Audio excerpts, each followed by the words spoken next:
Assalamualaikum warahmatullahi wabarakatuh. Semoga kabar teman-teman dimanapun sehat selalu, bahagia selalu. Teman-temanku,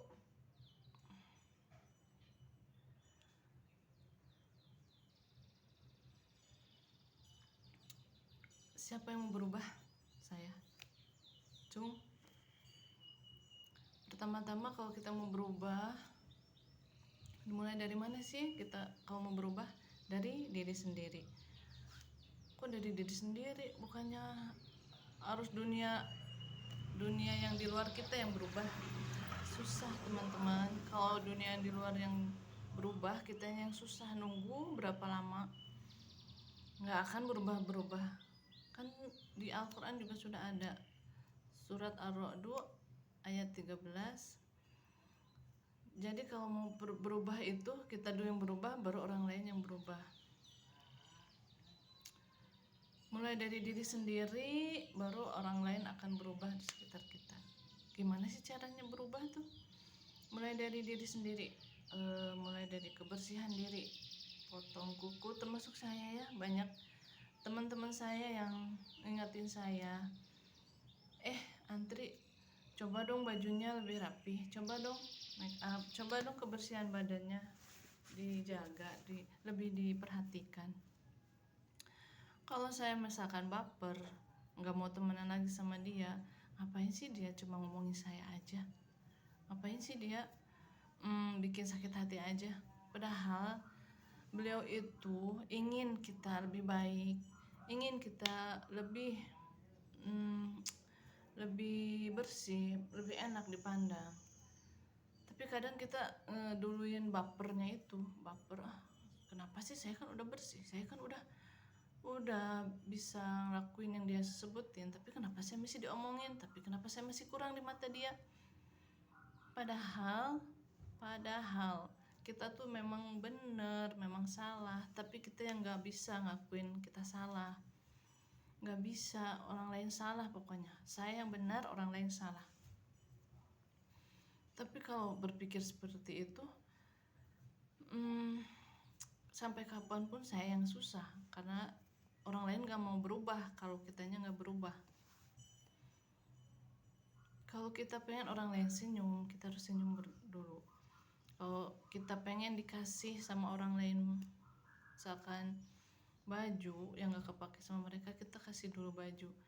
Tapi kadang kita mikirnya, kita dapat apa? Oh iya, jadi ingat ngasih baju ya. Teman saya, beliau guru di SD, dan sekarang beliau punya yayasan, apa namanya teh, jadi kepala sekolah, ngebantu 60 lebih ya, 60-an murid lebih. Saya lihat ke sana tuh murid-muridnya tuh sama seumuran kelas 1, kelas 2, kelas 1, kelas 2, 4, 5, 6 juga ada ya perempuan, tapi sepantaran semua. Saya yang bikin saya ngiri, wah beliau itu nantinya bakal punya passive income nanti kalau udah meninggal tuh, dari doa dari anak-anak mereka kan. 3 yang akan keputus. 1, ilmu manfaat. 2, amal jariah. 3, anak-anak solehah. Anak-anak tuh bukan hanya anak kandung, tapi anak-anak murid kita juga bisa jadi waladun solehun. Itu bisa buat doa yang mengalir buat kita kalau udah meninggal. Oh iya, beliau mau ngasih baju ke saya buat digunain kalau manfaat, daripada di lemari banyak. Saya juga mau ngasih buat anak murid beliau ya, karena ada baju-baju kecil yang kakak pakai.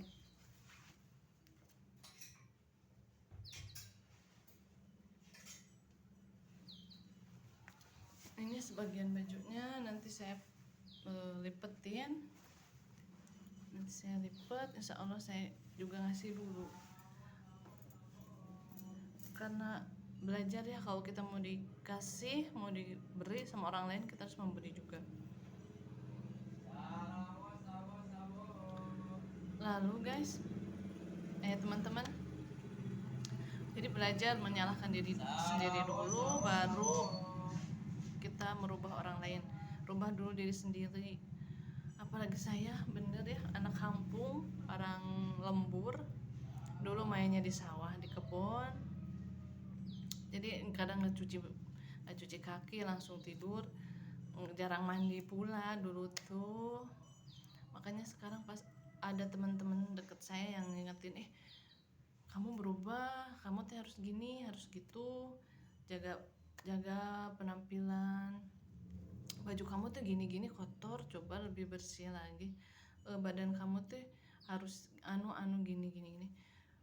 Udah berapa tahun ya, 4 tahun mereka ngingetin saya, baru kepikiran sekarang, ternyata kalau saya baper, saya tinggalin mereka, berarti saya nggak bisa berubah.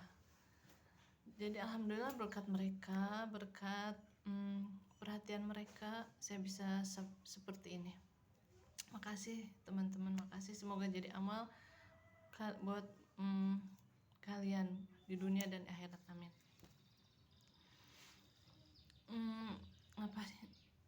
Apa ya, mengajar, ayo teman-teman, saya aja mau mengajar, teman-teman juga bisa lebih baik dari saya. Yang kedua apa ya, yang kesatu kan kita harus ngelakuin perubahan dari diri sendiri dulu, baru kita mengharapkan perubahan dari orang lain. Yang kedua, lakukan yang terbaik, do the best, tapi jangan ngerasa yang terbaik. Lakukan yang terbaik. Jadi kadang kita pengen hasil yang baik, tapi kitanya yang ngelakuinnya setengah-setengah. Udah takut ini takut itu. Ayo belajar teman-teman, saya aja mau belajar, apalagi teman-teman. Ayo teman-teman S1, S2, S3 pasti bisa lebih baik dari saya. Do the best ya teman-teman. Ayo lakukan gerakan-gerakan yang bisa bantu lingkungan teman-teman. Lalu teman-teman ayo memberi, lakukan yang terbaik. Teman-teman dimanapun berada, jadi dalilnya di Quran juga ada ya, lakukan yang terbaik. Jadi in ahsantum li anfusikum, surat 17 ayat 17 ya, lihat aja di Al-Quran ya. Itu teman-teman, jadi kebaikan yang kita lakukan untuk kita, kejelekan yang kita lakukan untuk diri kita. Misalkan kita nih sebagai istri, ingetin suami udah, terus kita pengen suami baik, padahal mah kita pikirin aja diri sendiri aja dulu. Kalau kita baik, nanti juga diperbaiki sama Allah di sekitarnya. Jadi kalau kita ngelakuin yang baik, nggak dilarang, nggak nakal, jadi kebaikan itu buat diri kita. Jadi jangan mikir, kita udah buat baik tapi kok yang dibaikin nggak ngebales ke kita, nggak gitu ya teman-teman. Jadi kalau misalkan kita ngomongin orang, ngegibahin orang, terus kita pengennya outputnya baik, nggak bisa teman-teman. Kan kita juga berbuat salah, nanti ke kita lagi. Kita ngomongin orang, nanti kita lagi yang salah juga, nggak dapat kebaikan dari itu. Jadi jaga mulut juga teman-teman, jaga lisan. Tapi jangan ngerasa juga kita yang terbaik ya teman-teman. Kita juga pasti ngelakuin dosa, kita juga pasti nggak baik sama orang pernah. Tapi selama kita percaya apa itu yang kita lakuin itu kebaikan, pasti Allah akan hitung, nggak akan lupa, nggak akan pasti dikurang-kurangin, nggak akan. Apa yang kita lakuin kita bisa dapetin hasilnya buat kita. Oke teman-teman, selamat, semoga lebih baik dari sebelumnya, dari diri sebelumnya. Jadi saingan kita itu bukan orang lain teman-teman, tapi diri kita sendiri.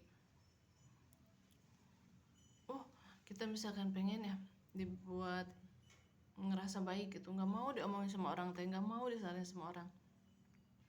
Padahal kita diomongin orang itu tuh hanya sedikit kesalahan kita yang nampak buat mereka, padahal kesalahan kita tuh lebih banyak. Misalkan kita diomongin maaf ya, digoplokin sama orang, oh bener ya, nggak mau kita tuh sakit hati, aduh kenapa sih dibilang goblok, aduh baper nih, pengen nangis. Padahal mah artinya kita tuh emang bener, yang dibilang itu bener, emang kita teh maaf goblok, emang iya kita emang kayak gitu. Malah lebih kesalahan kita lebih banyak yang dari mereka ketahui, yang banyak yang kita sembunyiin. Kesalahan kita yang jelek-jelek tuh banyak yang mereka nggak tahu. Mereka nggak tahu aja karena ditutupin sama Allah kesalahan kita. Padahal mah kesalahan kita tuh banyak yang mereka ceritain mah cuma sedikit. Ngapain baper ya, biasa aja. Belajar untuk oh iya ya, biasa kita emang banyak dosa. Disalahin sama orang, iya terima, diam aja. Kamu benar, saya salah, ya. Sampai keringetan. Panas. Teman-teman, segitu dulu mungkin dari saya. Ayo teman-teman lebih bisa. Oh ya, semoga teman-teman diberikan rezeki yang banyak. Bukan teman-teman kan yang dipinta itu rezeki, kesehatan, keluarga yang harmonis, cita-cita yang ingin dicapai, misalkan umroh, apapun yang teman-teman citakan, naik pangkat atau punya punya passive income katanya ya, punya kos-kosan, yang mau punya rumah 4, 5, 6, 7, saya doakan semoga dikabulkan sama Allah, diberikan umur panjang, diberikan jalan amal soleh buat teman-teman semua. Terima kasih banyak. Assalamualaikum warahmatullahi wabarakatuh.